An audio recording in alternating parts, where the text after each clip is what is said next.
Hello and welcome to Pale Reflections, a proud member of the Doof Network where we reflect on Warbo's most self-aware work as it releases. I'm Reuben Morehouse. And I'm Elliot Diebold. And I'm TheItayBM, or just the Itai, from the Pale Audiobook Project. And I'm NumberWangMan, also from the Pale Audiobook Project. We're a group of amateurs foolishly trying to keep up with Wildbow's publishing speed.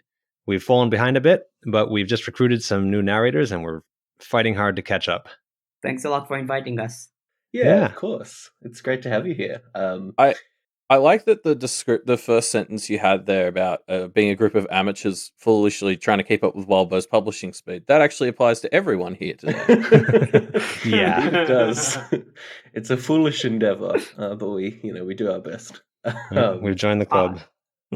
I remember when it just began, I thought with 3 narrators we'd be able to keep up because, we have 3 people, 1 chapter every week, roughly. Yeah. But then the chapters grew longer and longer. Oh, I know. He's amazing. He's just amazing. Yeah. And the extra materials. They start out around 7,000 words, and then some of them are now 10,000, 13,000. It's like, what? Yeah, and then you get extra materials that are as long as a chapter itself, and you're like, how did you have time to write this? I know, right? Yeah, the most recent one was. Yeah. So we are here to reflect on Backaway, Arc 5, the whole dang thing. But let's just start by giving a brief summary for those of you who have forgotten what happened all the way back at the start of Arc 5. Arc 5 began with 5.A. We're in Clem's head. She's in Bristow's apartment before she teams up with her best friend Sharon and her other friend, not as close, Daniel, to go check out Kennett. And things get crazy as Clem starts to find a bunch of crazy magic items. Yeah, and we then swish on over to Daniel's perspective for 5.B, our second chapter and second interlude, as Daniel just sort of wanders around Kennett, casually kidnapping children, adults, grumpy old men, before, finding Guilherme, stabbing him a bit, and then making a dashing getaway. Right. Then we get a bit of extra material, phone conversations, and we are luckily saved from the Sharon POV, and we are seeing the perspective of her phone, actually. And then we learn that she's found the perimeter, and also she is the worst. Absolutely the worst. And she gets dumped, which makes me feel warm inside. Oh, it's me now. Sorry, I was just sitting there laughing. And 5.1, Lucy and Verona wait for Avery to come back from meeting Clem before catching a ride with Matthew and Edith and splitting up targets. Lucy goes after Daniel and tries to chase him down. Yes. And then we are back in Verona's head. Verona is chit-chatting with Matthew and Edith as they chase down Sharon. They find the perimeter is down, and Albie gives Verona a little jump scare before Verona goes after the worldwide WooTube sensation herself. Yes, then we had a nice little bit of extra material talking about the various fairy courts, the goblins. It was all from Avery's perspective as she kind of, shows us what she's learned, which most of all is that goblin naming is all bullshit. Then we get to 5.3, back with Verona again, and she is harassed by the perfectly awful ghost before she confronts and defeats Sharon. Yes! I hate Sharon even more than Edith, which is tough. And we get some help also. John is there and he beats the hell out of her, but okay. She loses, that's what's important. Poor Sharon. Not really. And 5.4, we see Avery fighting her arch rival, Mr. Schweinhund, and she's saved by her best friends, the goblins. Following this encounter, she makes her way to Daniel's tribute to Darkspring, the tower, and sorry, that's not the tower at that point. I'm confused. Anyway. It was the market, no? Oh, the market. Yeah, that's Market right. Yeah. Street. I got mixed up. Anyway, chats with Charles, and then she teams up with Lucy against Daniel, the rogue performer.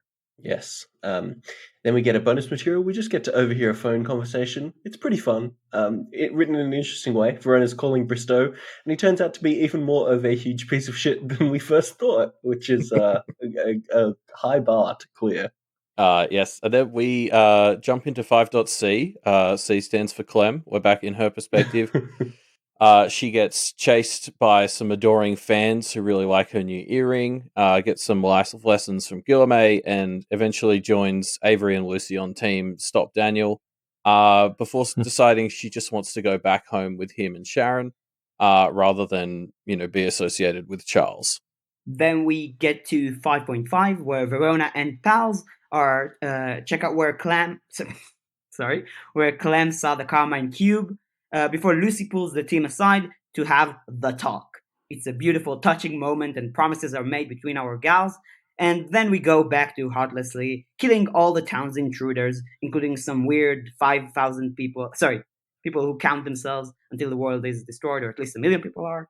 And sorry, there's also the very sad part with Verona's dad, where she leaves him alone. He's abusive. And then next, we've got some more extra material, the Kennet newsletter. We get the latest issue of everyone's favorite newsletter this side of Toronto. Dolphins, missing teens, and out-of-control celebrations. This town has it all. And a fun Sudoku. Great times. That's true. And then, of course... Can't forget that. Arc 5 was a chapter full of interludes, but Wabo, I guess, didn't feel like he'd written enough, so we finished with 5.D, which is 3 more interludes. 4. One of them's quite small. So we have the Snot Goblin interlude, the Ice Sloshing Girl interlude, and we jump into Miss's perspective as well. We see Miss again, which is great. She catches up with her best friends and gives the Kenneteers, I was going to say advice, but not really advice, just kind of vague hints in the right direction. Yeah, barely even that, right? She just they sort of say things, and she's like, yes, interesting. That's how Miss gives advice, Yeah, I guess it counts. And by the way, those who listen to the audiobook will get a guest speaker, guest narrator, who they might recognize from here. Yes, I'm very excited for that. Have to wait and see. So yeah, so many options. What do we all think of in general of this arc? Besides, it was great. I mean, it's always great, right? Yeah, this was definitely like an event arc, right? Like I think a lot of the others have had so much going on. This whole arc was just this fight for the most part, right? Like this Kenneteers got split up, came back together again. We sort of defeated Daniel. It was definitely it was a big event of an arc. I'm just huge fans of all these aware characters, like Clem especially. Oh, poor Clem. She's just tugs at my heartstrings, a poor girl. But even then, I mean, as you know, having narrated, it's not released yet, but sort of worked on some narration for this, like. Sharon is hilariously horrible. Just like, oh man. But yeah, and then of course Daniel's a scream too. Yeah, just love them all. But I agree. There was a moment where the conflict was ending and they were talking about heading back to Bristow, and I suddenly had the realization, it's like, oh, these 3 probably aren't going to be in the whole rest of the story. And I hadn't really come to terms with that until I was reading the second last chapter, and I got really bummed out about that. Do you think we'll see them again? I don't know. Like, I think obviously the reason this whole arc exists is because there's this conflict being set up between Bristow and Alexander. I wonder, like, it feels like if that comes to a head again, we're going to have to see some more tenants. Maybe not these 3 specifically, although I suspect Sharon has a grudge to settle, so unfortunately we're probably going to see her again. I also think Daniel's sister, what's her name? Shally? Right? Yes. Sharon, I don't remember. But I also think she'll probably, I mean, she was sort of discussed a lot, right? And she threatened several people in some of the extra materials, right? Yeah. I think she threatened both Verona and Bristow, right? So I think she might also make an appearance. Yeah, it's kind of like what do they call it? Chekhov's gun. You know, just Wildbold's kind of mentioned her, and she's like, "Ooh, she," you know. You feel like you wouldn't throw her in there if nothing was going to happen, but maybe she'll play a small part, you know. Well, I think it was said, right, that there were originally 6 candidates sort of given to us, and we obviously got the 3 that came to Kennet. And I think it was also sort of said that the other 3 were with Bristow doing stuff at the Blue Heron Institute, so maybe we'll see them in Arc 6. Right, there was the evil eye guy, right? Yeah, and then the guy who was like Groundhog Daying to defeat some giant monster. Oh yeah, he sounded awesome. That's such a weird setup for a character. He had his like heroic Groundhog Day story, and now he's just this dude 20 years later or whatever. Oh man. I mean, it's funny though, because as we're talking about, like, oh, how could Clem come back? There's now this other part of me that's like, I don't want that for her. Like, I don't want her to get caught up in more of this bullshit. That's dangerous and awful. She should just Yeah. go and be happy. I don't want her to come back because I want to believe she's living happily ever after. Yeah, well, yeah, yeah, that's true. She deserves the world, right? Poor girl. I mean, she's Yeah, trying totally. so hard not to harm other people, even though she's basically cursed, right? Yeah. But yeah, and the other thing I was going to say is, like, with all these characters too, it's tough to tell because we all know how Wild Bill loves these sprawling stories with just so much world building, and you can't tell the difference sometimes between a character that's going to, that's relevant to the story, or just this like wonderfully fleshed out background character who's just like, oh yeah, just throw that in there. And it's like, there's just like a whole story behind that. And it's like, maybe they're not even going to come back in the story again, but they're there, it's like, which is what makes it great. But it's also like, it's really hard to tell, hey, who's going to be important, Yeah. Yeah. It was also really nice to have, the Kenneth settings again, right? Because we left it, I think, most of Arc 4, I can't remember. But now, we get to see Alpi again, which was nice, and some fairy conversations with all our favorite fairies, and the weird fairy. Yeah. I don't know. I don't remember if we know his name, the new guy, whatever. But yeah, it was really nice to meet all the peeps again after an arc away. Yeah, I agree. Like, I wouldn't want to stay away from Kenneth for too long because then I might start to forget a bit, like, who's who, or just feel like the characters have lost touch with them. So it's kind of nice that even though we're doing these school arcs, there seem to be excuses to come back and see Verona's dad and all sorts of fun check-in stuff. Miss him, right? God, he's another one who's like, just horrible. I mean, he's a little more, I think, sympathetic than let's say Sharon. Slightly, he's still kind of like, come on, dude, but Yeah. But he's lots of fun to read in just a horrible way. Maybe I'm just a sick person, I don't know. But yeah, like narrating him in Verona's conversation, because it's more about like just the sheer emotion of everything. And it's like, oh god, like I love reading that stuff. But yeah, narrating him is definitely fun. I could definitely see that. Like, I alternate. It's like, I think when he's not on screen, I feel sorry for him and I want him to get fixed for himself and for Verona. But then when he is on screen and he's doing the things he's doing, I'm just like, I hate you, go away. I think it's a thing where, like, you can simultaneously have both of these feelings, like, just get me out of here, get away from me, but also like, I feel bad for you, fix yourself up, And that's the thing that I think they say that people who are in abusive relationships or abusive situations have trouble with, is like, you may feel sympathy for them, but you have to do what's right for you and get out and cut off this relationship sometimes, Right, yeah. Yeah, Verona screams at the grandmother who killed all the pets of the other woman, right? That, just giving someone birth, it's like, it's not taking care of them. And the fact that, you feed them is something you're legally required to do, but it doesn't excuse what she does later, right? Yeah, and, bare minimum, right? Yeah. And I feel like, on one hand, yes, you're right. Screw Verona's dad. Well, I don't even remember his name, but who cares? But on the other hand, it's like, it's clearly an emotional toll on Verona, right? I mean, and it's just so painful to see her walk away. Like, do it. It's more healthy for you, but still, it's tough. We don't know his name, right? Verona's dad's name.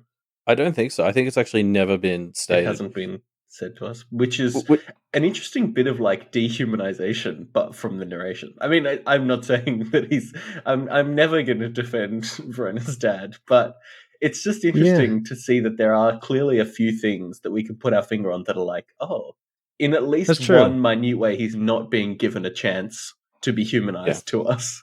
I think it's kind of symbolic of maybe him being like, just like he's something in Verona's life that's not a person anymore. He's like this symbol, this like aura of just negativity, and like he, at least from Verona's perspective, he's lost the status of like being a full human. In the sense of like how he treats her and deserves to be treated in turn.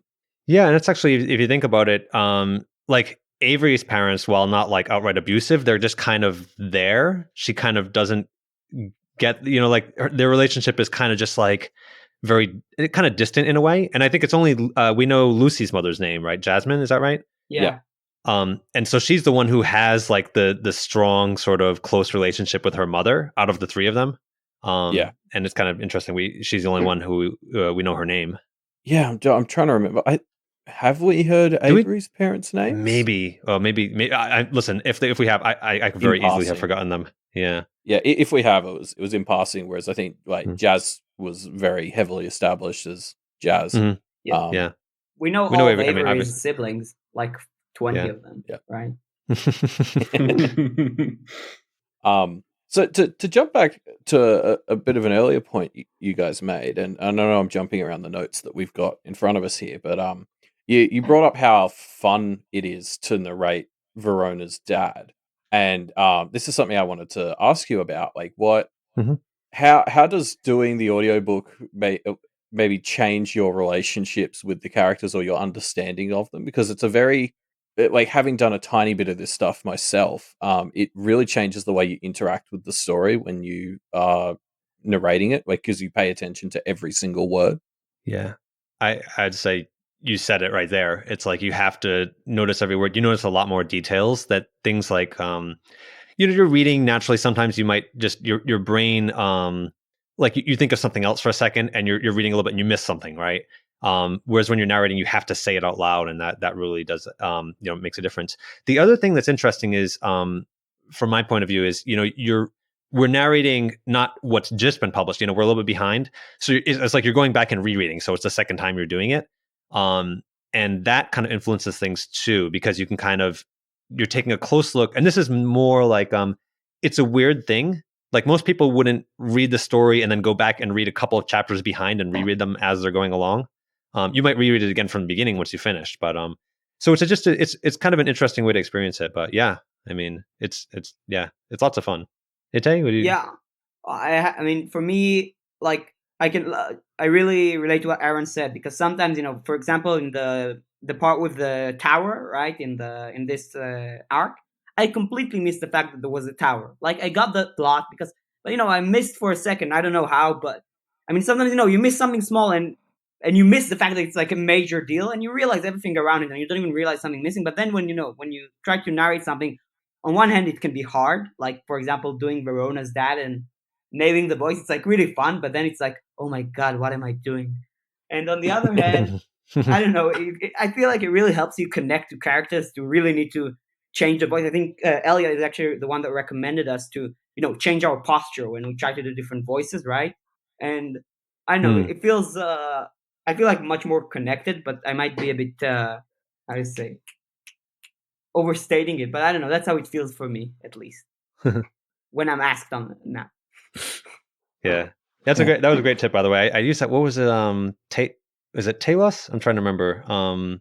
The one who's like trying to get them to go and jump in the river. I think that was from last arc, actually. But just thinking of him as like a kind of like a teenager, with that sort of slightly hunched over kind of I don't know, teenager feeling. So it kind of helped. So yeah, I think and one Sharon, of my favorite Sharon. One of my favorite chapters to do is like when Verona is like feeding the goblins, like she's asking them the interview, and then you have like 3 or 4 goblins talk. I think it was 3 goblins, and then for each of them I get like a different posture, and it was so much fun to do it, like being cherry pop. That was so nice. I really love being goblin. Goblins they're so much fun. Yes. I think goblins would just be. I can imagine they're very fun because you kind of get to do crazy voices and you wouldn't have to worry about like it sounding ridiculous, because that's the point. Yeah, exactly. Yeah, I will say, Alpina. Oh man, that's hard. Trying to like translate this like Scottish accent spelling, and then like, oh man, it was fun though. It's like I can do half decent Scottish accent now, but man, that was a lot of work. I had to reread each line like 5 times, 6 times to. Especially because there's so much like actual Scottish slang in there. It's like some of it is just like a sort of phonetic spelling of an English word in her accent, and some of it's just like slang, and it can be really hard to know which is which. For me, at least. Yeah, there's some people on Reddit know- like helping out a little bit with that. Like, that's how you pronounce this word. But go ahead, Itay. No, I just want to say, yeah, I agree. At some point, we had a guest Scottish narrator who did just her voice for a chapter. Yeah, That was pretty cool. that's really nice. Good to hear how it's supposed to sound, right? Yes. And then feel bad about how we butcher it. Yeah, that's all right. It's all right. We know we're amateurs. It's all right.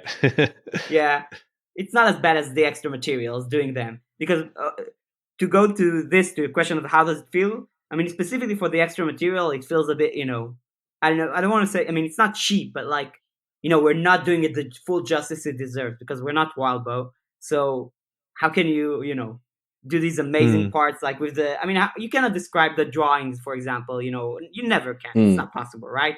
And some of the text, they write it like in handwritten, right? Sometimes, and I don't know. Yeah, I think it's an Yeah, amazing concept. Yeah. we had one which is not out yet. We had a guest reader who did the one with what was it? Verona and Sharon and John in the car on the phone call to Bristow. Yeah. And they did a great job with that, sort of like because there's a couple of spots where like the characters kind of talking over each other and stuff like that, and kind of edit it that way. So that was pretty neat. Cool. Yeah, so that'll be coming out in a little bit. But yeah, because I suppose, yeah, like I totally get what you're saying, because you sort of can't do a lot of the imagery of these extra materials justice. It's kind of what separates them, but it's hard to do in audio. But I suppose with something like the phone conversation, on the other hand, then you've got kind of room to play with stuff yourselves. Yeah, and that's what I mean. Oh, go ahead. I was going to say, I think something interesting about the phone conversation is, like, Wildbow has written that bonus material in a way that it's trying to emulate audio, right? Like the style of that phone conversation is explicitly trying to emulate the audio of a phone call with overlapping, voices and interruptions and someone in the background kind of speaking softly, coming through the phone. It's interesting that you're now going, I guess, full circle and turning that thing that is an imitation of an audio conversation back into audio, which I think is just a cool little circular.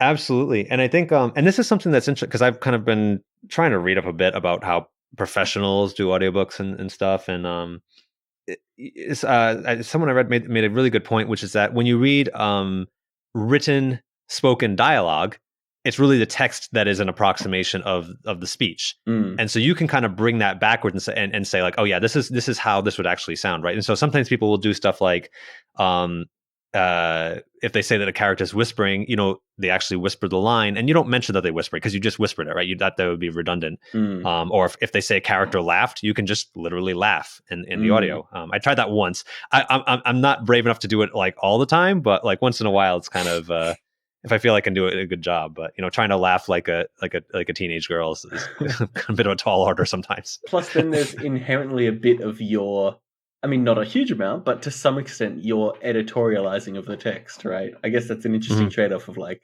you're slightly, ever so slightly tweaking the text in you and potentially the interpretations in the way that you do that. Fascinating. So there was a part, I remember there was an episode where there were like 20 thumps in a row. So thump, thump, thump, thump, thump. And I was really feeling stupid on one hand because, I cannot do like, because people would think it was just background noise. But on the other hand, I ended up saying thump like 50 times in a row. And I counted it to make sure I'm not butchering the masterpiece. Yeah, it's tough. It's a tough call sometimes. Yeah. You don't want to get the comment that someone emails in saying, hey, you only did 14 thumps. There was meant to be 15. I suppose the other thing, like I've heard, like, when I've sort of heard about like professionals doing audiobooks and stuff, you sort of usually have to read all the material first so that you get an idea for the characters and where they're going and all that. So you're not just like picking up chapter one and kind of totally misinterpreting characters. But that's not quite possible the way you guys are doing the Pale audiobook, right? Like, how's that been? Yeah, I mean, I don't. I definitely, like, from the beginning, we kind of we kind of used voices for the characters, and then they changed within a couple of chapters as we kind of got to know their personalities more. And just kind of just their speech patterns, and I mean, if you listen to the audiobook, you know that, well, at least, and the thing is, we all do them a little bit differently. We're not the same people, but we try to keep it relatively close. Like, I think of Lucy as she's like the down to business person of the group, right? The sort of leader's like, hey, let's get this done. Let's solve this mystery. And so I have her talking more of a commanding voice. And, we know that Avery is a bit on the shyer side, more soft spoken. And so we do that and go a bit softer with her. And Verona's kind of, I don't know, she's like a little bit, she's really into the practice and a bit not spacey sometimes, but like distracted by that stuff and doesn't necessarily focus on, solving the mystery. So she's got kind of a little more of a flighty voice for the way I do it. But again, we've all got our own spin on it. So, but that, like, from the first couple of chapters, that wasn't necessarily evident right away. So Sure. yeah, that was kind of something I would like to do. Again, like Itai mentioned, if we went back and recorded the first few, we could kind of change that stuff. But perfect is the enemy of the good, right? So yeah, I always loved Avery right from the beginning, and I remember like there's a part right at the beginning where Lucy is being mean to her, okay, and it was like a decision of a moment, and I gave her a bit of a snobbish voice, and then like after we got to her chapter, I think it was like I saw, oh wait, that was not nice. She's like another main character who I love, and I slowly mellowed it down. I mean, and in the end, we're not professionals. We're not even Rain. I think we're really amateurs. And I mean, there are levels to doing audiobooks, and like Aaron said, we start with a voice, and sometimes you change it a bit. And no one remembers, I think, because we're so many people. So no one is going to remember what was my Lucy from 4 chapters ago, right? So the true answer to your question is we just cheat, like, and hope no one notices. Yeah. And with Lucy, by the way, also like I think she's grown closer to Avery. Like in the beginning, she was like, Avery was the outsider, and she and Verona were friends. So I feel like she was being a bit harsh on her in the beginning, and then they've kind of grown closer over time and bonded. Lucy's not a very trusting person either, right? So yeah, well, justifiably, I think Avery, I would say. Yeah, yeah, but Avery overcame that hurdle for sure. I love Avery. Avery is awesome. That is actually becoming a bit of a tradition on these reflections episode. Is everyone definitively claiming who is the best Kenneteer? So are you team Avery, Itai? Well, it's the only team that doesn't lie. I mean, all the other ones are just wrong. I mean, I don't blame them. Some people are wrong sometimes, but Avery is clearly the best Kenneteer. Like, there's no question. So I have to apologize for my partner's misguided viewpoint here. Oh my god! What are you gonna say? Don't embarrass me.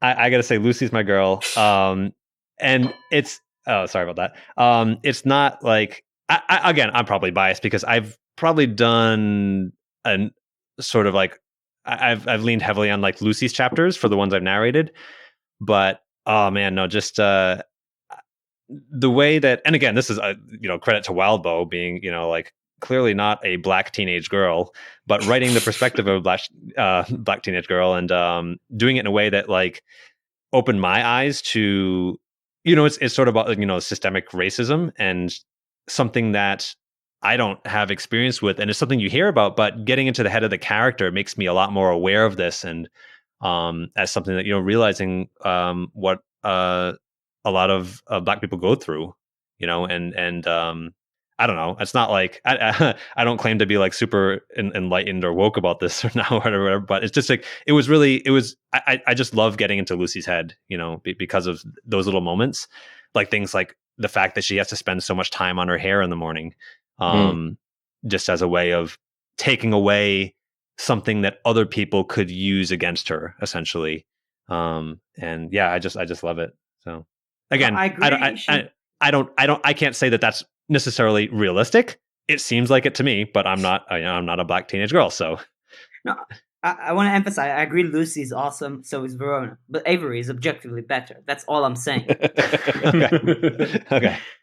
I mean, for me, yeah, the decision of which is the best is like, what's your favorite type of cake? You know, I love a lot of types of cake. Like, I'm not going to say no to a chocolate cake, even if I'm going to pick red velvet. Yeah. Where are you at, Reuben? Because you've actually changed your. Yes, I used to be on Team Avery, and I've solidified that I'm on Team Lucy now. She's just great. She's just awesome. Oh God. So I guess I will continue to sit in my corner alone on your Team lonely Verona. corner. I gotta say, the two that, like, when Lucy gets mad, oh, it's good. Just like the ones like when she's talking to Alexander in the meeting, or like when she, the one with Paul way back, the scene. Oh man, that was hard. So much fun to read. Yeah. It's really emotional, but it's just like, oh, you get into it, you know. I feel like from what I've sort of seen and heard from people, like I think that Paul chapter is really the one where Lucy clicks for a lot of people. Like certainly for me, I don't think I had quite understood her until I read that chapter, and it was like, oh, like it all makes sense now. Yeah, she keeps so much bottled up inside. Yeah, you know, and then it comes out, and then you're like, ah, right. It's like you said. I gotta say that sometimes it's like whoever I did a chapter, like the most recent chapter, that's my favorite. You know, so. Okay, but let me one up you, because Avery called Declan a penis and then had to prove it by saying she doesn't want him in her face. I mean, that's true.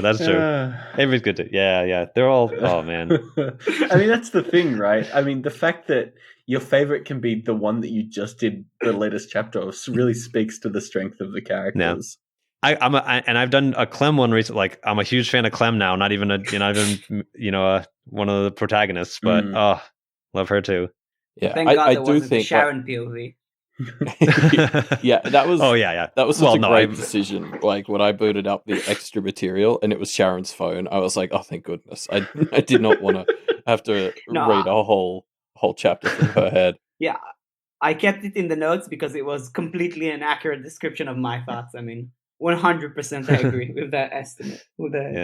She's fun though. I just love it because she's just not self-aware.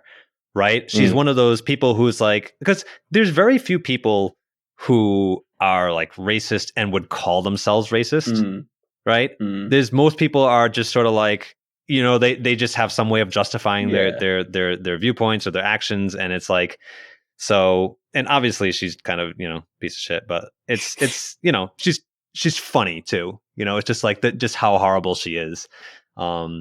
I think it was funny because she kept losing. Like she was always sort of suffering, and it was her fault for being a piece of shit. Yeah. I completely missed the fact I said earlier about stuff I miss sometimes, that when she was saying her best friend was Asian, she was talking about Clem, and that was just insane. Yeah, Clem's Asian. Oh yeah. That moment when she walks in and says, what was it? She's like, friends or something mentions that, and then Clem's like, oh my God. She thinks we're friends. You know, it's like... Yeah. And then she describes her as her best friend later on as well. Yeah. Yeah, when Verona says she's racist. And then she says, I'm not racist. My best friend is Asian. Yeah. Which, of course, has classic always line. been a good defense. Yeah. Yes.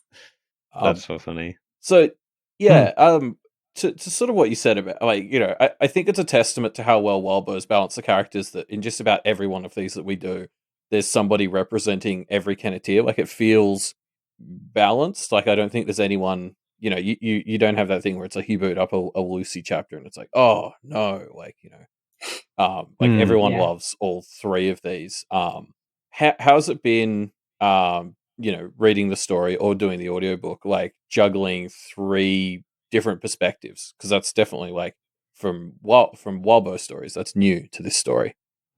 Hey, Ty, you want to take this one? Yeah, I just well, okay, let me connect it also to a point I wrote here. We jumped a bit, but I mean, I feel like in general this story was sort of experimental in many ways, right? So we have the three characters, none of them get the first person perspective, right? We get the extra materials, and we also know it's going to be shorter. And I feel like when you jump between them, it really helps that they are all so identifiable, right? I mean, none of them is Sharon, very clearly. They all have different issues and, I don't know, problems with their life that you want to solve for them because they're so amazing and cute. But but I feel like they're really all just great people. Like, right? I mean, not to dirty other Wild Boar works, but some of the other protagonists have been known to be not nice people, without getting into any specifics. And I feel like these girls are like so much nicer than any other protagonist we've had. That's my feeling, at least. Maybe that's very subjective, obviously. But all three feel to me like they're just good people, and that helps for me, at least, to really connect. I think maybe having the three of them helps sort of balance that out because they are like a team, whereas like the other Wild Boar protagonists may not have always had a team around to support them or keep them under control. Yeah, the partnership there.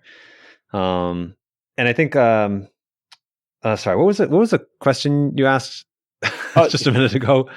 Just how you feel about the fact that there's three different characters. Yeah. Right, the switching. Yeah, I think originally we were going to try to do something where, because we had three people narrating, we were going to switch and like everybody took one character, and we are like, well, maybe it'll just keep rotating between them. And then Wild Boar started going out of order and doing like multiple chapters for the same character in a row. And we're like, okay, we can't do this. And it was just tough. So now we just kind of switch around. So I think we've all at this point, or mostly like Itai and I at least, have definitely read from everyone's point of view.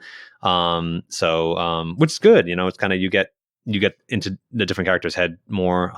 But yeah, no, I like it. I think it works really well. I mean, it's not necessarily a new thing for books to switch between points of view or follow different characters. I don't know if I've ever seen it with like three protagonists so clearly defined like in this way. Of course, this is also already several times as long as a typical novel. So as Wild Boar does. Yeah. But, yeah. I think because I remember I was a little bit nervous when it started and there were three protagonists because I have the memory of a goldfish, and so I was very worried that like jumping through three, I'd forget what was happening. And like as you said, like I read other books like The Expanse, The Song of Ice and Fire. They switch perspectives a lot, and sometimes you won't be in someone's head for a couple of chapters, and it can take me a minute to readjust to where they are, and like I forget what was happening. And that's a book I'm reading like a couple of chapters a day. So if it's been 2 weeks since we saw a character in Pale, I was like, oh God, I'm going to completely forget what Lucy was last doing. I think one thing that is actually kind of unique is that a lot of times when you do it in books, it'll be, you're not necessarily following a character, but like a setting or a scene. So like there's different with the Kenneteers, a lot of times it's like they're all together. Yeah. You're just switching between whose perspective you see, and that is something that's pretty unique actually. Now that I think about it, I don't know if I've ever seen anything like that before. That was sort of why I think it worked for me. Is I noticed like an arc or two in, it was better because we were just switching perspectives in the same storyline. Whereas usually a book will do this and it'll be characters in completely different parts of the world, and they might intersect for a bit, but they're kind of doing their own stories. Whereas this is the story of all three of them, and we're just kind of jumping who we focus on for each little bit. Yeah, it's just like a different tint, right? Yeah. To the story. But and sometimes they do split up, like Avery had the one where she went off on the on the paths, that sort of thing. But Zoomtown, oh yeah, that was fun.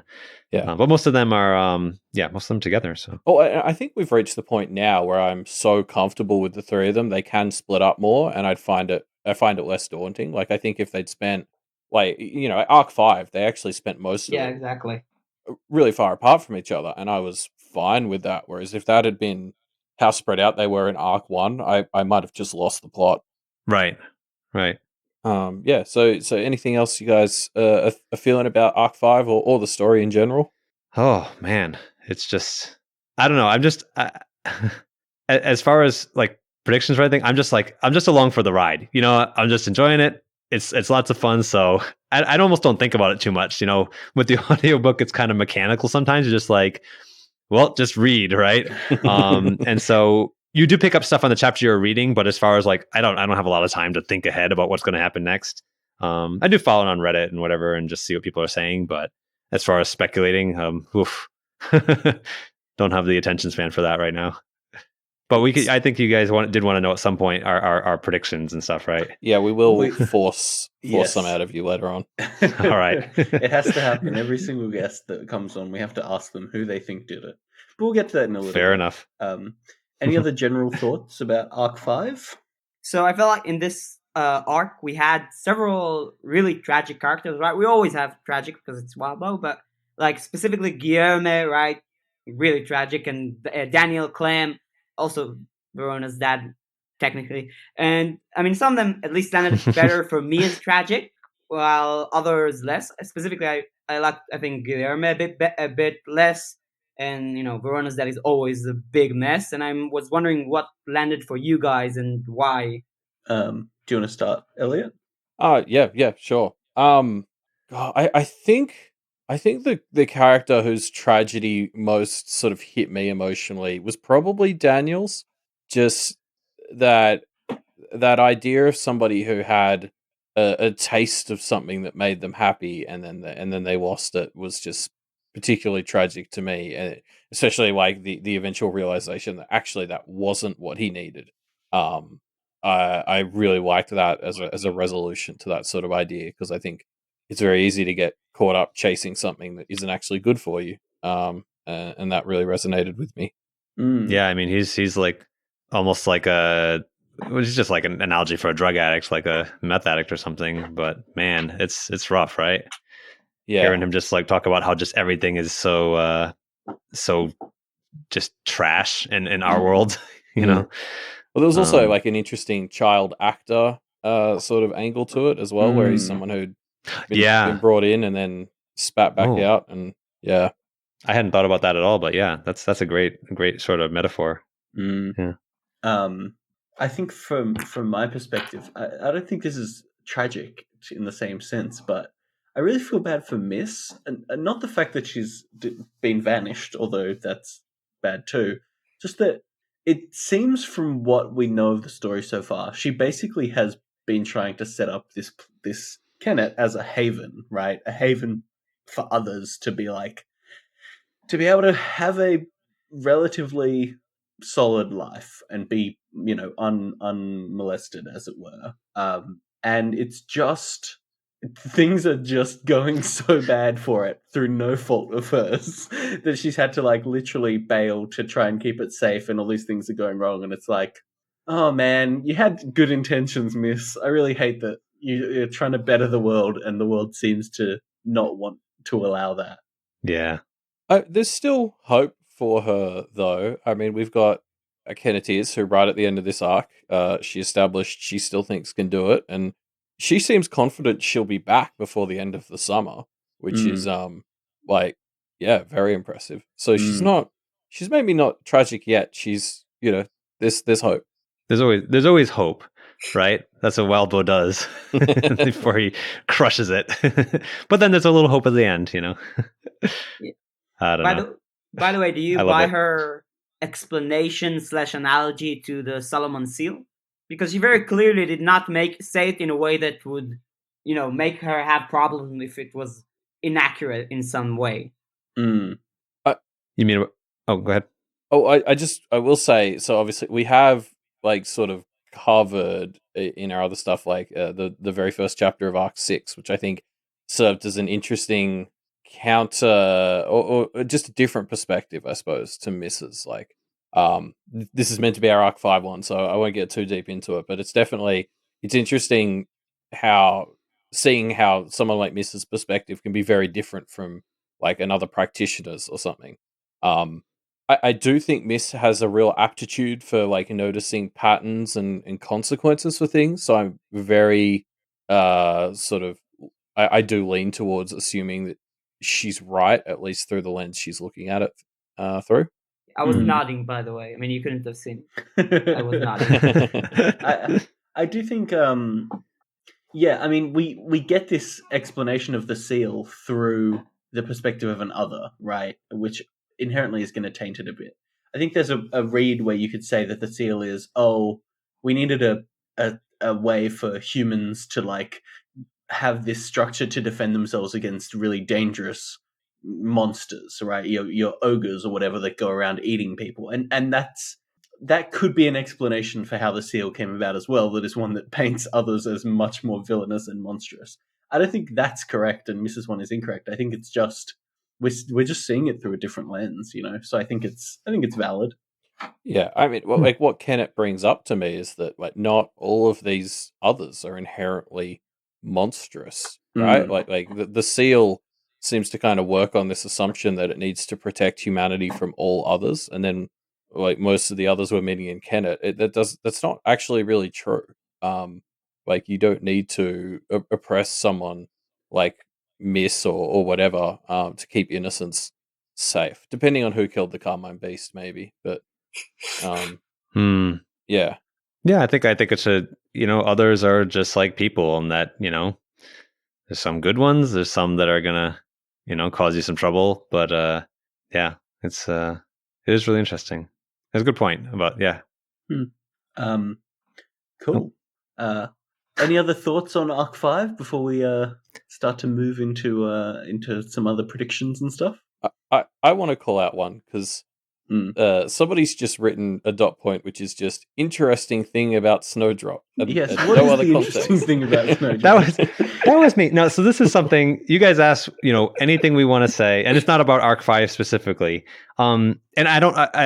You tell me if any. I don't. I looked around. I didn't see if anybody else covered this. But are people aware of Snowdrop as like the original name for the character Snow White? No. In Grimm's fairy tales. Really? I don't know if so. Yeah, so I was reading like a bedtime story to my son. I saw Snowdrop, and I was like, oh, okay. So the original Grimm's fairy tale, the character's name Snowdrop. The evil stepmother tries to kill her in many different ways. But I'm wondering how, and I'm sure it's intentional on some level. How intentional this is. If you think about it, Snowdrop as a character that hangs around with these grubby little men, like the seven dwarfs are basically the goblins. And I don't know. And thinking about that, Snow White falls asleep, right? That's what a possum does when she's, So I think that name is an intentional, reference to Snowdrop. And now I'm trying to think of what else in the story is going to happen with Snowdrop. Is she going to find her prince? Right? Who's that? So that's kind of just a fun thing I thought I'd bring up. I don't know. Maybe somebody thought of it already. If let us know if you have. But I didn't see it anywhere. So. Yeah, it's interesting. I wonder if there's because does that mean the wolf is her evil stepmother or something? Is the wolf going to come back for revenge? Ooh, try to give her. Wow, possibly. Yeah, it could be the wolf. Yeah, or Nick. I was going to say Nicolette is like she's not as bad as she seemed at first. Think of her as but yeah. Anyway, just a fun little thing I throw out there. Snowdrop is maybe the opposite of Snow White somehow, but that would be probably Heat black. She's a. Oh yeah, that's. Oh well, that's the thing. She likes setting stuff on fire, right? It's kind of. Yeah, she's just the trash. I was gonna say trash panda, but that's raccoon, not opossums. Yeah, close enough though. I think she's humble trash inspector, right? Yeah. Yeah, I mean, Snowdrop's been like an instant winner, I think, with everyone in this story. Her trash aesthetic is so good. Yeah. Why? Because she's part Avery, and Avery is objectively the best. Yep. That's a good argument. That is a good argument. That's a good point. Cool. So I guess then we want to start getting into some of the predictions, shall we? Mm-hmm. So I guess let's start with this one. Who done it? So as a joke, I wrote Snowdrop, but no. I want to hear. I want to hear what you have to say, Itai, first. Okay, so let me be very clear. I'm really bad at predicting this kind of stuff. So my thought was, let me make an outlandish statement. If any part of it is going to be actually true, that's just going to be amazing. But okay, hey, so listen. That's my strategy. How dare you steal my strategy? Yeah, I'm sorry about that. I didn't know you trademarked it. So, first of all, very clearly, Edith is evil. Very clearly. I mean, regardless of whether she even killed the Carmine Beast, that's a clear thing. That is absolutely true. Yeah, Okay. it's a So fact. bold. Okay, that's Yeah, first. clearly. Let's Yeah. start with the obvious. Now, whenever she says to Matthew that she loves him, by the way, she's talking to the Doom. That's another fact, but okay. Now, my theory. Ooh, hot takes. Yes. So my theory is that not only did she do it, so one thing that was a bit confusing to me was the Carmine Beast's body, right? Because it's sort of in the ruins at some point, right? And then it disappears to another. Then we see it in the car again, right? And it's sort of appearing in random places. And originally it was like when presumably where the Carmine Beast died and so on. And the question is, how can it disappear? And my theory is that we heard quite a lot about Charles's domain. Oh, right, that's the pronunciation. I remembered I mispronounced it at some point. So Aaron, correct me if I'm wrong. But we know that domain, when a domain gets ruined, right, it disconnects sort of from the world. And there was a big part about it in Ray's class. And my theory is that she placed it there, and then only at specific times it goes back, and that's when she can access it to sort of take it back and then try to use it. But it keeps moving back away from her. Name of the app. And very clearly, none of this is true. But if even one part of it is going to be true, I'm just going to be very happy. That's my theory. Absolutely. The more confident and outlandish your prediction, the more points you get if it's right. Exactly. It's just like in Pale. If you put on the show, then you get extra points if it turns out to be right. The spirits are going all in and and get completely forsworn if you're wrong. But yeah. All right. Yeah. So is that everything, Itai? Yeah. I don't have anything stupider to say. Is that not enough? I'd love to hear more. I'd love to hear more. I'd like to subscribe to your newsletter. I don't. Oh man, I don't have a lot.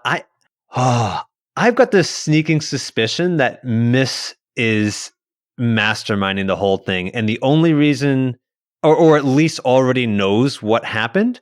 And the only reason I say that is just because she's so clever. She's just been on the ball consistently, and just I can't see her just not knowing what's going on, and that makes me think that maybe she's doing it. And with what she's trying to, what she's trying to build in Kennet, this sort of haven for others, I wonder if she's got some like big plan that she's like coordinated with the fairy to try to like come up with something. I don't know. And I think that what was I going to say? I just feel like in the end of it, like they're all in on it, and it's only the girls who don't know. But then we're going to find out at the end that they did it for a good reason or something like that, and we're going to be like, oh yeah, the Carmine Beast is dead, but it needed to die for, and like it's actually good that this happened or something. I don't know. But I'm probably completely wrong about this. It's tough. There's so many like, and I know once it's revealed, we're all going to be like, oh yeah, now it was obvious. But hindsight's 2020, so I don't feel bad for not knowing.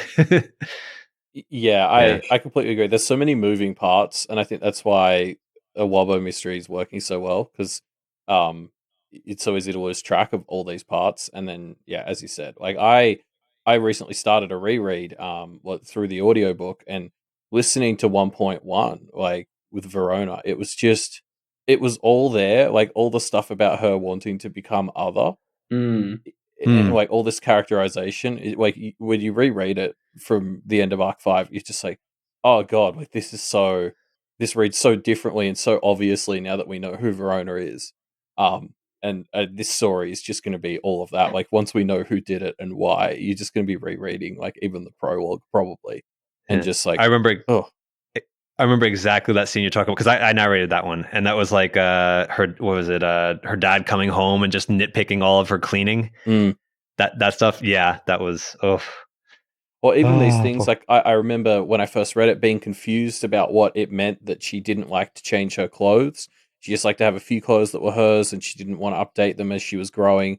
She just wanted to stay the same size. And I was like, I don't know what this means. And now it's like, well, of course, she wants to become other. She wants to stop like growing into an adult because she doesn't want to be one. And you're like, it was just all these light bulb moments when you reread the chapter, knowing what we know now. Yeah, well, I mean, he scatters. He knows where it's going to go, right? So he scatters all these hints that become obvious in retrospect. So. Yeah. To be honest, I had another theory, but it was more unhinged, so I decided to skip it. But you guys are actually touching on a lot of things I was thinking about. Do it. Yeah, So, hear it. okay. So you know how Mr. Lai was saying that the numbers don't add up in classes, right? And we think it's about, Yep. he's talking about Gabe disappearing, right? But Mhm. what if the three girls were actually a creation by Charles and they are all others, okay? Especially Verona. Verona is like clearly an other, okay? Generated by Charles. Okay, the timeline I think fits, right? About when he gets forsworn versus when she was born, quote unquote. Okay? Okay. And then somehow they Interesting. were killing the Carmine Beast, and then their memory gets deleted, and everyone's saying that like there's other reasons why they chose specifically them. Because they are the killers. You see? Oh, It all makes sense. now I'm unsubscribing from your newsletter again. No, I only had 400 subscribers, like Sharon. Oh, yeah. That's good. I like it. Yeah, I was I afraid that think if the I funny say that thing none about- of it is going to be true. But who knows? There's a tragic angle because I'm just sort of thinking like, you know, oh, you put Avery in a family where she's going to get lost because there's too many kids, and I don't know how you explain Lucy, but like, there's this dark interpretation where it was like they made Verona and then stuck her with a couple that was about to break up so that they'd stay together, and then that worked for about 12 years before it all went to shit. But it was like the only reason those two were together was for Verona. Oh no! Oh my god! Yikes. Thank you. That's so horrifying.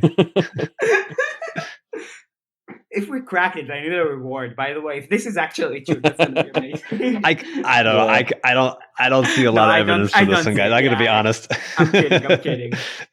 Yeah, I mean, Yeah. it's something I want to do at the end of this story, I think, is go through that Pale predictor sheet we've been running where Yes. people can submit predictions and like give out awards to people who predicted crazy shit the earliest. Yeah, the craziest correct prediction award. Yeah, Mm. exactly.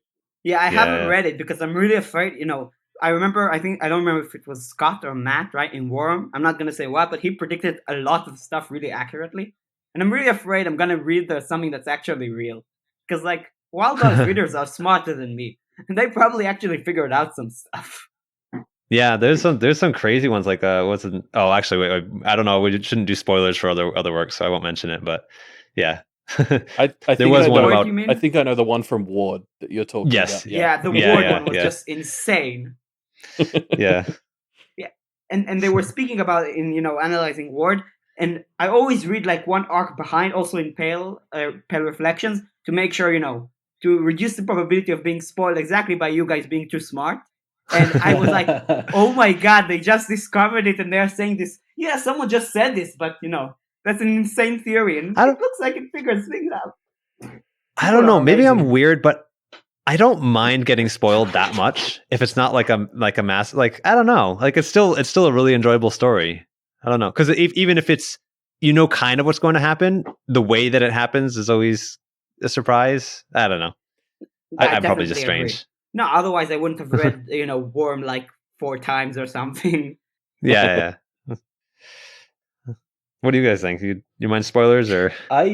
When I usually avoid spoilers, but if I love crazy theories that turn out to be true. I don't know if that counts as a spoiler or not, but it's just like because the you don't best- know, right? Yeah, Yeah. Seeing it come true is just the best feeling of like, oh my god, it's actually happening. Yeah, since there's always doubt for me, I'm usually fine with these theories because, like, even that one from Ward, I didn't really I thought it was like, oh, that's a great theory, but it wasn't until it became true that I was like, holy shit.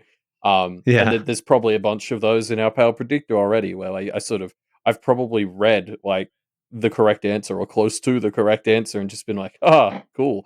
And it won't be till like after the fact that I appreciate it as a spoiler.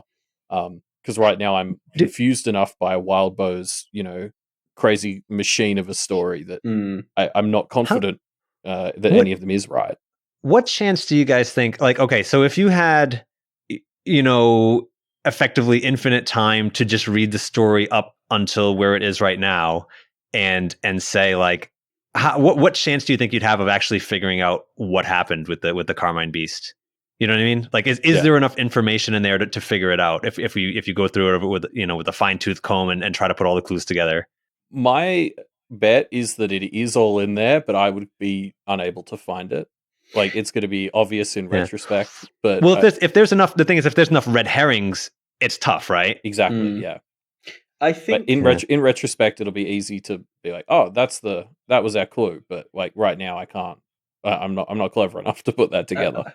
I think it's going to be something like what you said before, where it's like we could guess that it's Matthew was involved in this part and Edith was involved in this part, but I think we're not going to understand the why of it. I think there's going to be bits of like why things have happened that are more sad and tragic than we could have predicted at this point. Well, that's the thing. I mean, I'm even talking about like figuring out motivations by going back and picking up subtle hints from the characters. Just trying to do that. So I don't know. I mean, I feel like it's not. It'd be it's a tough part is the signal to noise ratio, right? Yeah. There's a lot of stuff in there that doesn't matter, and then there's some stuff that's like, this is exactly a hint towards what's happened. Anyway. Yeah, I agree with Elliot. I mean, it's probably all there, and probably when I read it the second time, I'm gonna be, oh come on, it's just obvious. How come and no one found it out immediately? Yeah, it was clearly Edith super evil the whole time. Yeah, well, first that's obvious. Like I said, even if she didn't kill the calming beast, she's just evil. I mean, she's pure evil. It's almost by definition. Let me be forsworn otherwise, as we've said. But I feel like if I read it now, like even 20 times each chapter, I don't know that I would be able to say for sure who the killer is, or not even who the killer is. Like sort of what is behind the scene, what's going on there. In fact, I think I'd go backwards if I really had unlimited time. I feel like I'd go crazy and drive myself in circles. Yeah. Yeah, it's tough. Yeah, I'm just imagining, like building up, like one of those Tattletale style rooms with all the clues and the strings and stuff. But what I don't have is like her power's ability to say this is the thing that matters. So I just like I know I'd lose track of the important. Well, that would be cheating. Yeah, as I like build up more and more tinfoil and forget which parts are theories I made up and what's actually in the story. Well, her power does that too, right? Once she tries to get too much out of it. True. I wonder if she reads books, like if she enjoys it. Probably not. She's like, oh, I know how it ends. Goes on Pale Predictor and writes all the right answers. Oh god. So one other thing we should get to is the meaning of the arc title "Back Away," which is something that we like to do in these reflections episodes.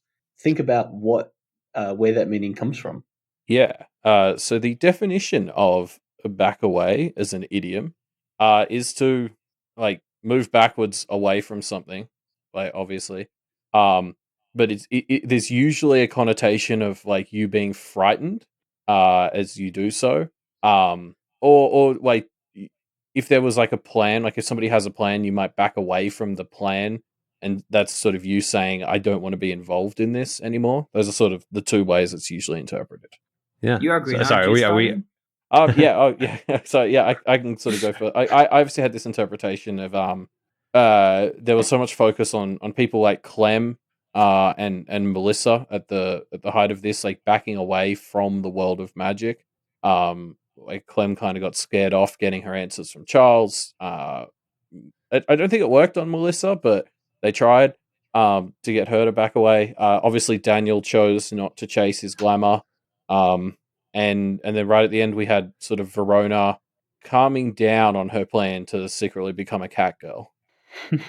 Yeah, she was actually also backing away from her father. I mean, we didn't put it here, but actually I didn't. But that's also true. So I took it less in the idiomatic way, sort of just by literal interpretation of back and away. So first of all, Nis was coming back from being away, which was very nice of her because I love her.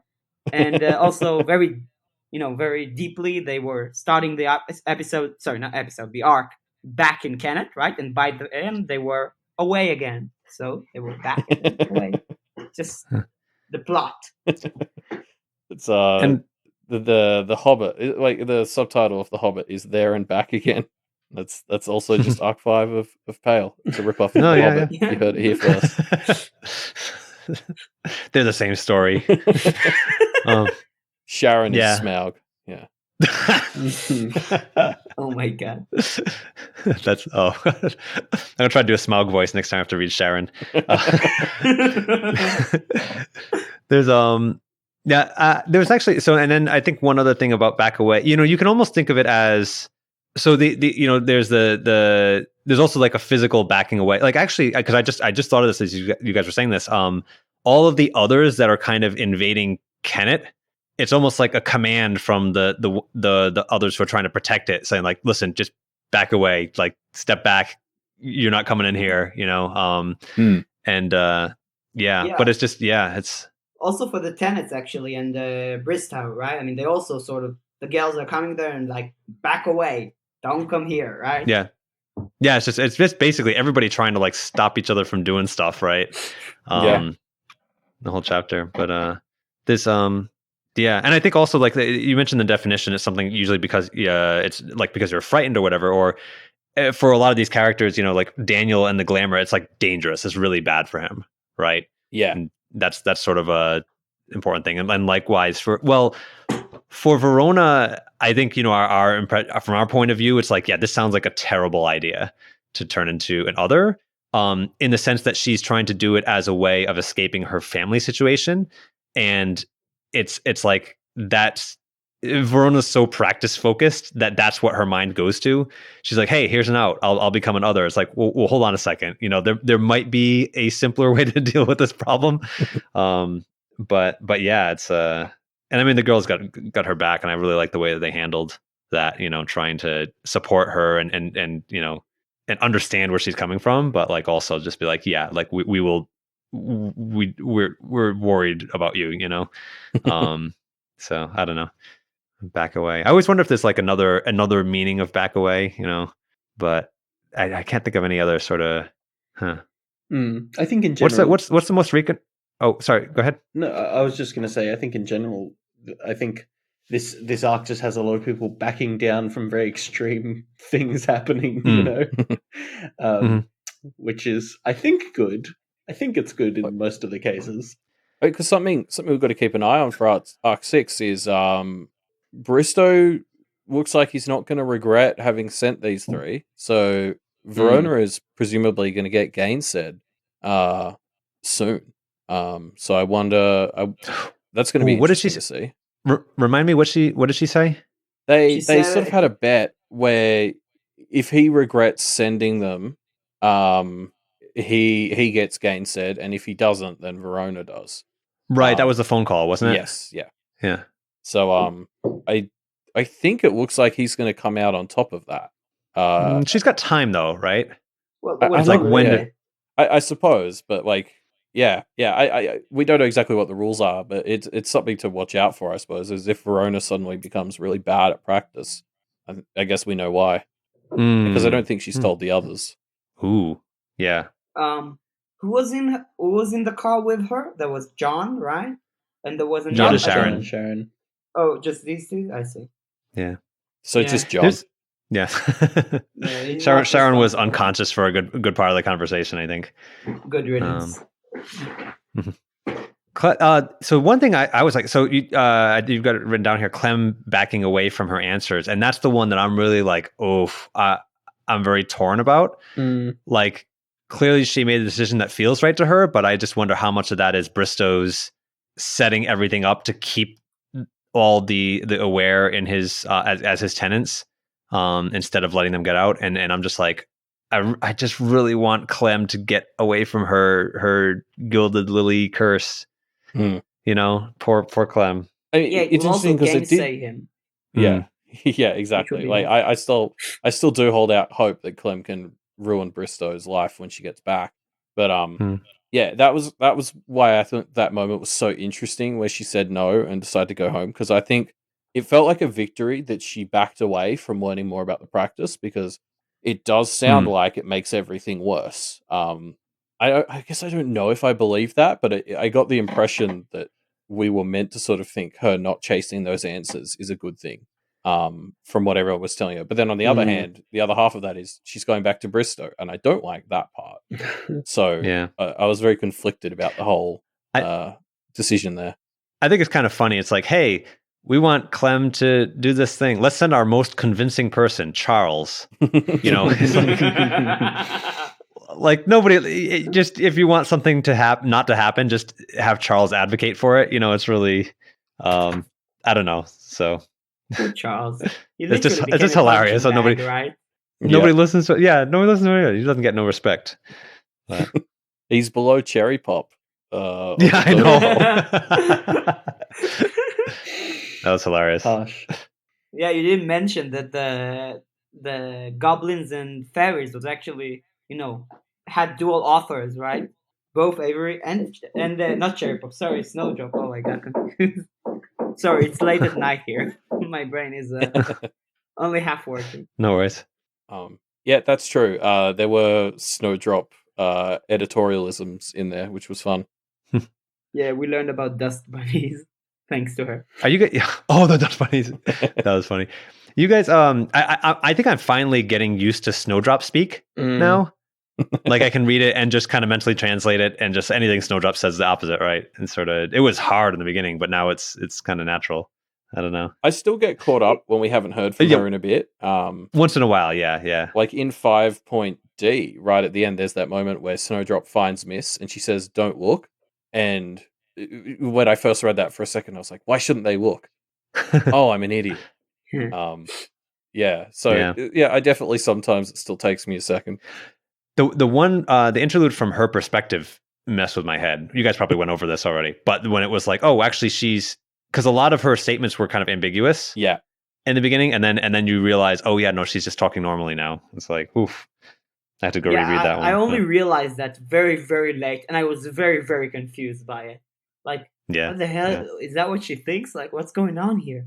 I think also I've like seen the fact that she lies. Yeah, sorry. Yeah, I was just gonna say, I think I've seen Wildbow say that was the intent. Like, you are sort of meant to get towards the end of the chapter and be like, oh god, she is saying what she thinks, and of course, and it's she on doesn't purpose. hear it flip, and you're encouraged to go back and read it. So yeah, well, it worked. It's such a universal experience because it works. Yeah. Also, in her first chapter, I guess it was said explicitly, but I must have missed it because, like, the first time she appears, right, in the Fourth Human Trail, I didn't realize she was able to lie. I mean, the fact that she lies all the time until literally the last moment when she burns down the library. And I guess, Avery must have said it and I missed it. I was like, what the hell just happened? Yeah, that's great. Oh, that's where you get the audiobook, right? You get to read it again and catch that stuff. We're doing it for ourselves, not for anybody else. Yeah, that was my original goal, to get other people to narrate, and then I need to narrate one chapter every few weeks, and then I get to listen to I remember that. Guys. Yeah. My evil plan. And the funny thing is, I'm not the kind of person who usually listens to audiobooks so much. I mean, I will once in a while, but like mostly I like to read, but I just love narrating, so it's at least for me. I don't know. I re-listened to Pact when Speed Chuck, I think his name is, was doing like the audiobook, and I'm really sad that it slowed down. I mean, for whatever reasons, obviously. I mean, it's not a complaint, but it slowed down. It's still going, but yeah. I think at the moment it is a little blocked just because the person who was meant to read the interlude that the book is up to stopped writing back to him and just didn't submit it. The problem with community audiobook projects that happens a lot, I think. Yeah, we can relate with that part.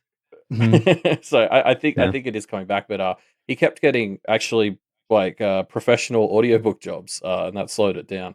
So he's actually there's like an audiobook on Audible that you can buy that the Speed Chuck narrated now. What you're saying is he's sold out, is what you're saying. Right? No. Yeah, exactly. No, good for him. Good for him. It's like, it's I mean, and we're very explicit with this one. Like, just do your best, have fun. We're trying to be fast, right? We want to try to.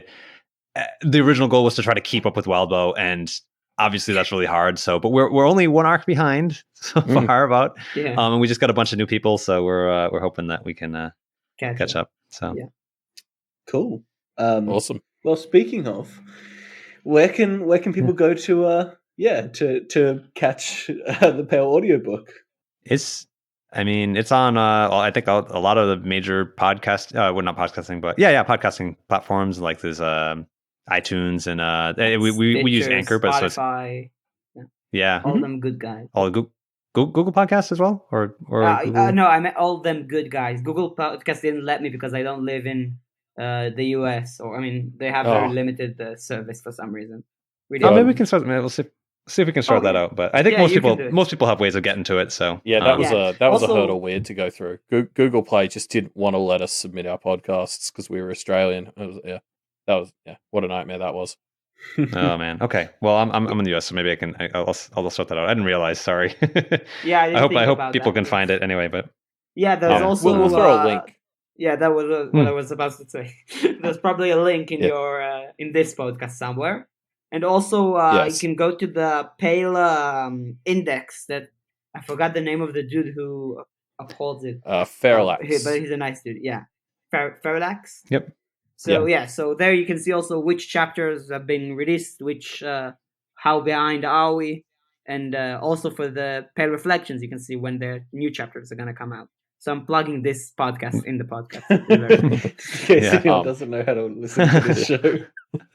And we obviously we link that sheet in our notes every week. It's been a while since we called it out. It's amazingly thorough. It is great.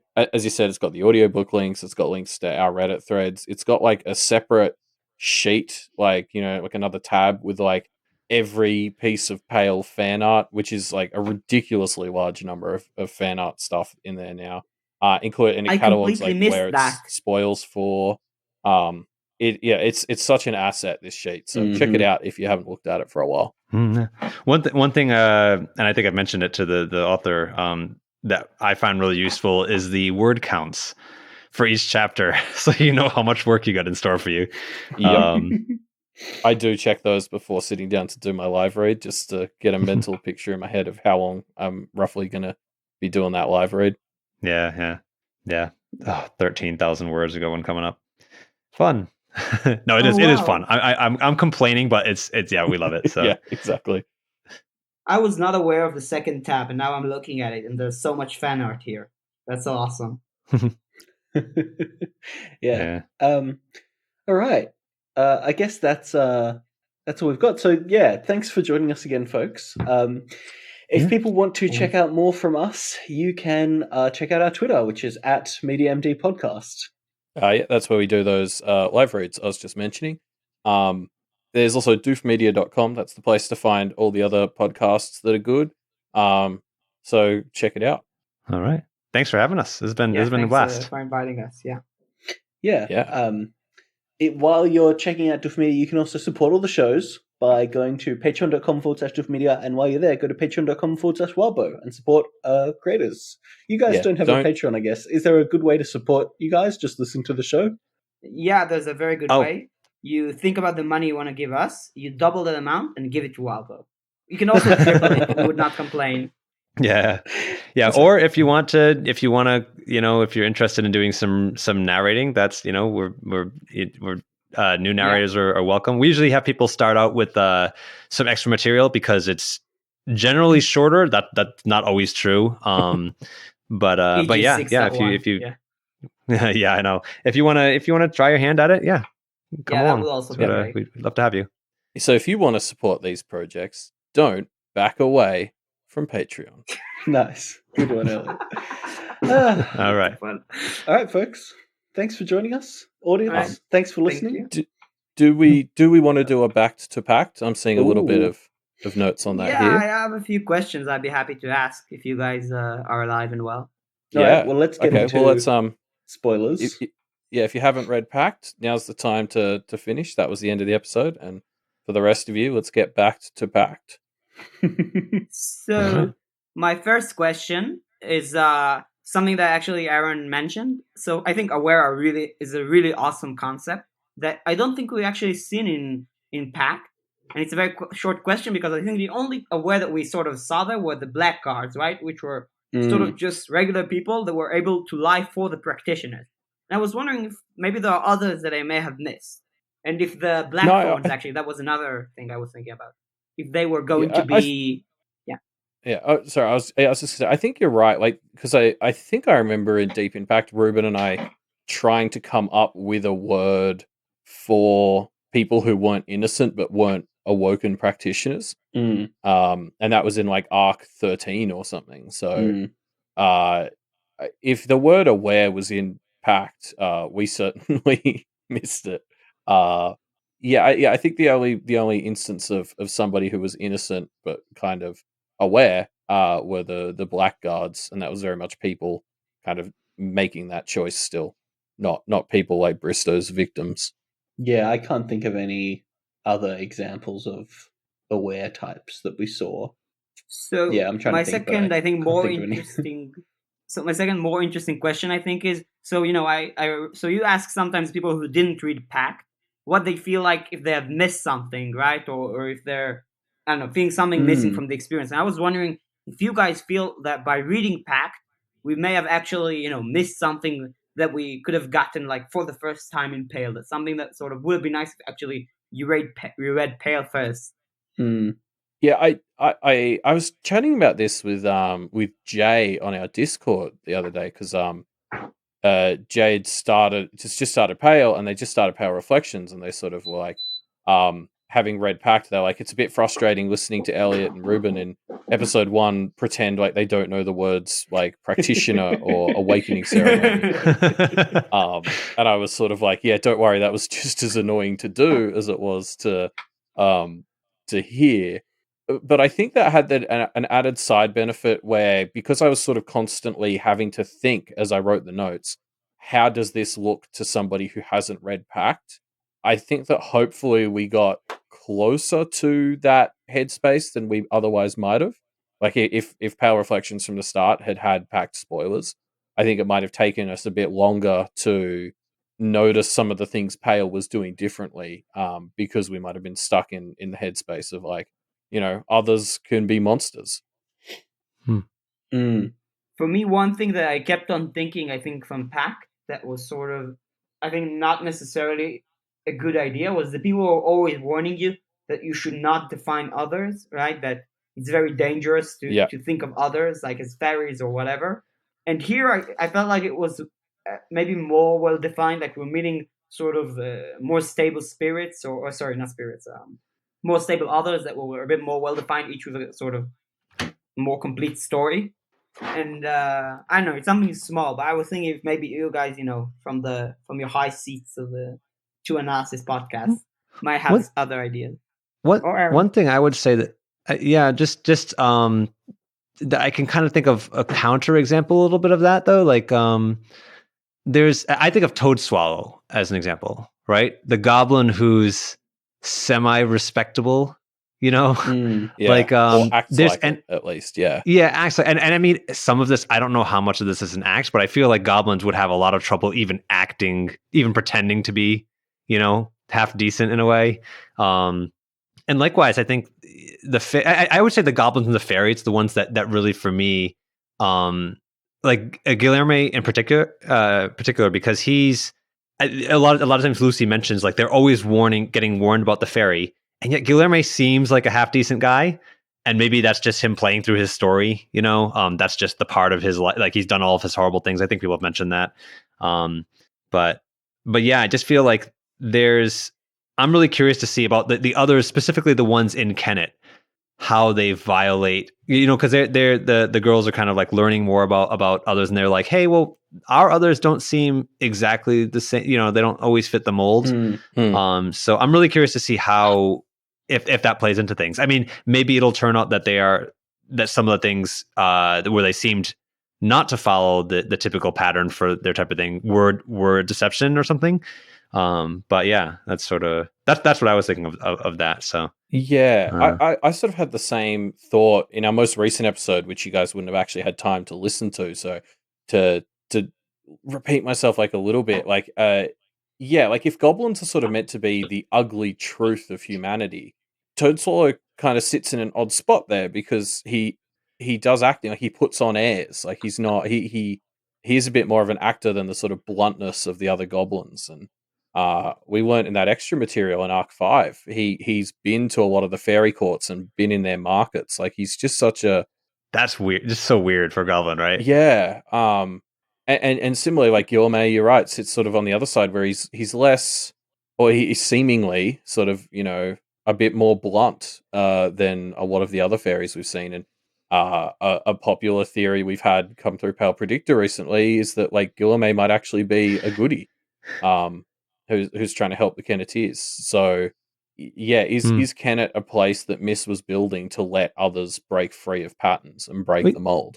Sorry, just going back to Toadswall, there's one thing I just thought of. We've heard, I think, exactly. I mean, correct me if I'm wrong. There's been 2 instances we've heard of a goblin or like basically a goblin and a fairy, or in one case, Daniel singing together, right? There's the one where Toadswall found him in the cave, right? Am I remembering correctly? Was it Toadswall? I thought it was like Nat or someone. The one who sang with him, Yeah. like, droopy, whatever. Farts and farts. Yeah, I think that was another one. Oh, I'm sorry. Okay. Yeah, I apologize. I don't remember.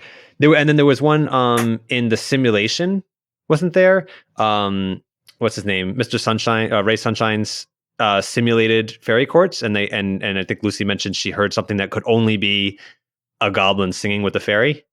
Oh, I don't remember. Okay, yeah, I think there was that. I read that chapter recently, so yeah, so that's just one thing that stuck out to me as, kind of pointing towards that others being very difficult to categorize, right? It's almost, I mean, it's kind of almost like creatures and critters in the real world, right? Like taxonomy they say it's more of an art than a science. Like creatures that we separate everything into classes and genus and species and whatever, but there's a lot of stuff that's just really hard, right? It's the real world is actually a lot messier than it seems. They say that, like, to call something a fish, there's so much variety in what you would call a fish, so anyway, yeah, it's and that kind of goes back to go ahead. That is the thing in biology where it's like every time scientists draw a line and say, this is how we define life, then some new thing will come along that like breaks that definition. And something that came up in Pact a lot, like this is a point somebody raised before that I don't think we really got to, like Pact was very explicit in like being careful about doing definitions. And we had things like the hyena that kind of broke the mold for goblins. And then, particularly in 6.1, which this is our arc fighting against, I don't want to do it too much, but like 6.1, Durushay was all about like figure out the definition of what you're fighting, and do that, and that's not like that seems to go against like the advice Rose Senior might have imparted on someone, which was like be careful about labels.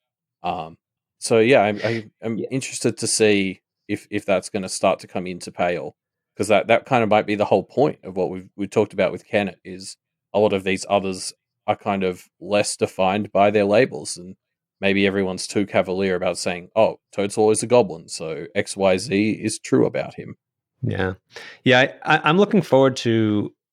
I mean, they're at this Blue Heron Institute. There's all these practitioners who are clearly quite experienced and learned, and they have a certain perspective on the world. And I'm wondering if at some point they're going to get blindsided by the others of Kennet and just being like, whoa, hold on. I mean, they even have put things into a category, right? They've put the girls into what do they call them? The dabbler, like wild practitioners or wild practitioners. Yeah. Oh, yeah, sorry about the noise there. And that's something that I feel like they put them into a box, and I'm hoping that, like, especially when it comes to Alexander or whatever, that the girls can surprise him by just not being what they, not fitting into that box they've tried to put them into, all nice and tidy. Yeah. And so, yeah. Yeah, I actually think I might have been prejudiced by Pact, specifically against fairies, because I'm thinking about it. I never really liked Ian because I keep thinking about Maggie Hall, which is like, yeah, I hate him. It's hard to separate that, isn't it? Yeah, I know, right? And this is why I'm so excited. Again, to repeat myself a little bit, I'm so excited to start seeing people who've read Pale go the other way into Pact, Because Yeah, there's that going to would be be stuff like they interesting. might hold out hope for someone like Podrick to not be a complete monster, Oh, God. or Yeah. Oh, they're in for a surprise. yeah, or I could see someone opening Pact and being like, oh well, there's going to be more to demons than just being evil. Others aren't just inherently evil, and then they're just going to keep meeting demons. No, Nice, or The demon with the heart of gold. yeah, or being raised to Kenneth. Yeah.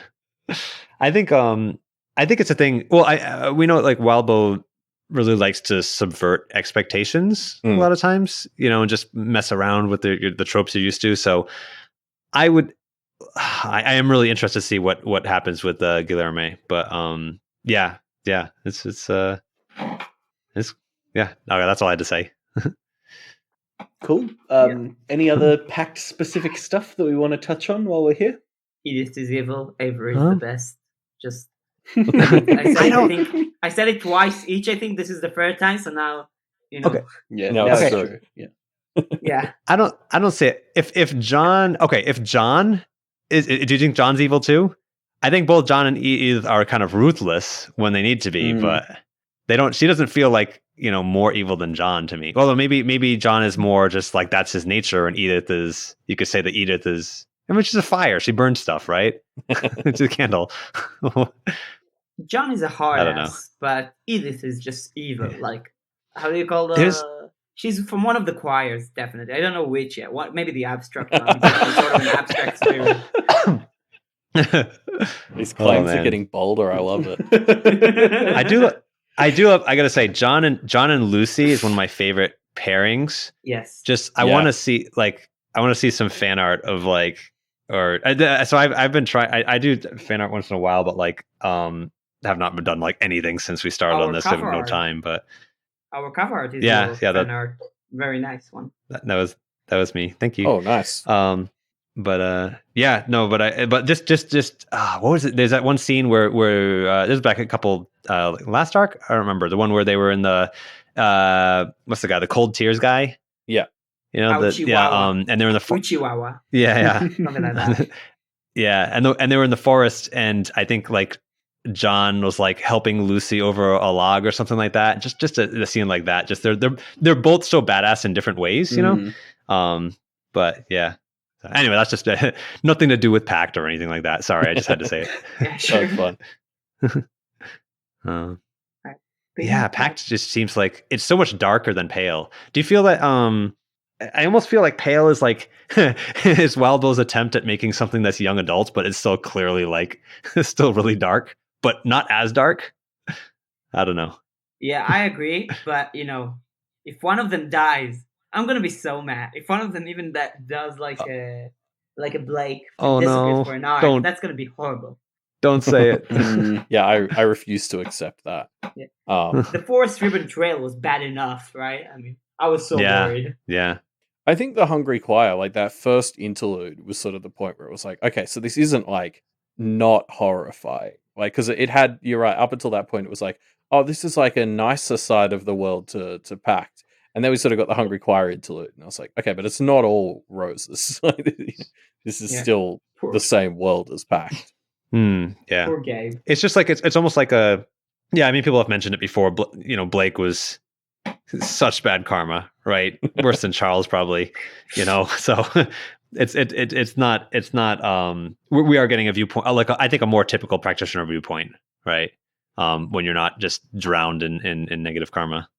Do you think he's worse than Charles? I don't think so. I mean, I think Charles is pretty much as low. I mean, Charles is forsworn. Yeah, but like Blake had like how many generations of crappy karma just like poured down on him, right? I don't know. I can't say for sure, but yeah. I think that by the end, maybe it wasn't bad as Charles.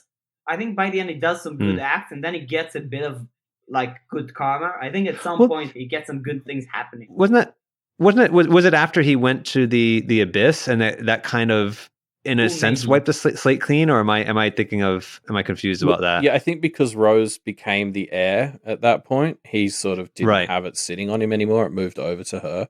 And all of a sudden Bogeyman Blake gets a lot. Things go a lot more smoothly for him, right? Well, for certain definitions, yeah. You know what Yeah, I mean. He didn't have the karma anymore. Like he just had had new problems. Yeah. Right. Poor Blake. Easy and relative. Yeah. But yeah, I mean, isn't that just Blake's life? Like, oh yeah, he just has new problems. Life as a Wild Boar protagonist. Yeah. Cool. Cool. All right. I guess that's where we'll wrap it up. Thanks again for joining us, folks. And All right. Thanks. Yeah. See you next time. Awesome. Cool. All right, everybody. On the See ya. Listen to the audiobook if you want.